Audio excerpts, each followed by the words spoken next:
Well, it's time now to take a look at what's hitting the headlines around the world, and our international press reviewer, James Creedon, joins me now to do just that. Hello, James. Good morning, Lorna. OK, so we're going to start off with the Wall Street Journal Asia, where they are commemorating 1 month after that earthquake in Japan. Yes, indeed. It's April the 11th today, and it was March the 11th when that awful earthquake and tsunami hit.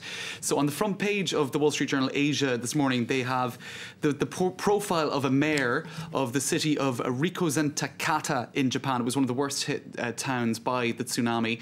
1/10 of the population was killed. 10,000 of the 23,000 inhabitants are homeless.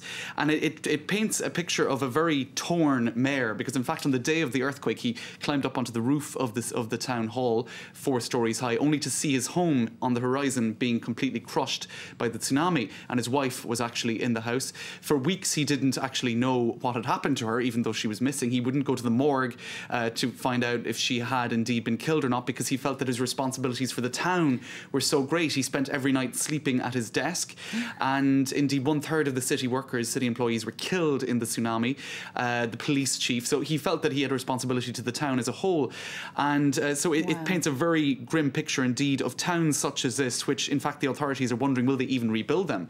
Is it even worth rebuilding towns that were already in economic decline?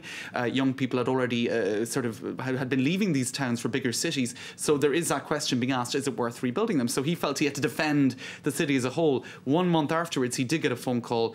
He went to the morgue and he identified his 39-year-old wife, and indeed the end of the article is very poignant. Standing before her body, he apologised for not coming to find her, says the Wall Street Journal. His responsibilities as mayor, he told her, kept him away.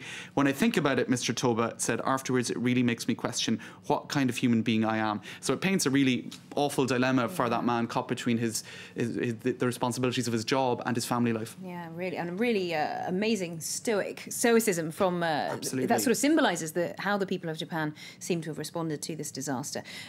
Moving on to here in France today, the big story, of course, the introduction of this law banning the full Islamic veil, and the British paper The Independent has been speaking to some women who might be affected by that. Indeed, John Litchfield, who is in Paris, spoke to a woman called Mariam.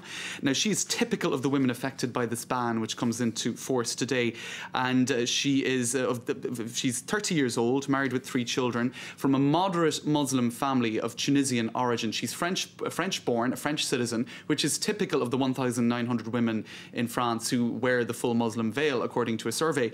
So her parents, in fact, weren't in favour of her wearing the full veil. This is also typical. It was her choice to wear it. So what he's basically pointing to here is the fact that a lot of these women, they're not foreign nationals. They're actually French-born in the majority of cases, and they choose to wear the veil. Now, he also points out that moderate Muslim groups have cooperated with the government in trying to convince women like Mariam to not wear the veil before today. So they've already complied with this law, even though it hadn't come into effect already. And she said that she was insulted by many people in the streets of Paris, because people thought that the law had already been introduced, but it hadn't. So it finishes by her saying, I've decided to obey the law, but leave home as little as possible. So I suppose pointing to some of the controversies about that law, which came into force today. Indeed. And staying with The Independent, another article about clothing, but on a very different note, I think. Yes, indeed. It's summertime early almost, and everybody seems to be taking to wearing shorts, especially in Britain, but also here, I think in Paris, it's fair to say.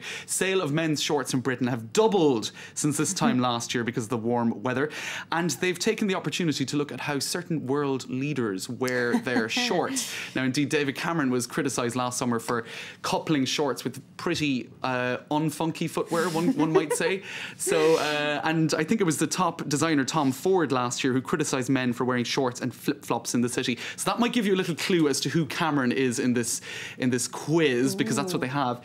Flip-flops? It's the one on the far right, end. Exactly.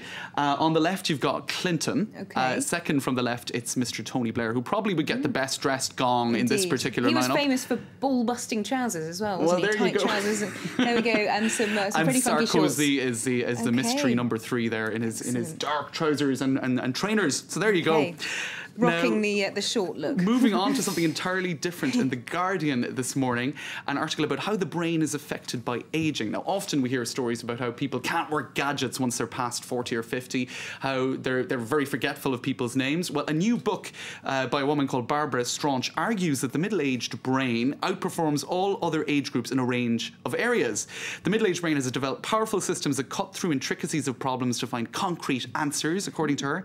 It more calmly manages emotions and information. It is more nimble, more flexible, and more cheerful. And she goes on to do a demolition job in this book on the demonization of middle age. She says that there's no evidence for midlife crises or empty nest syndromes.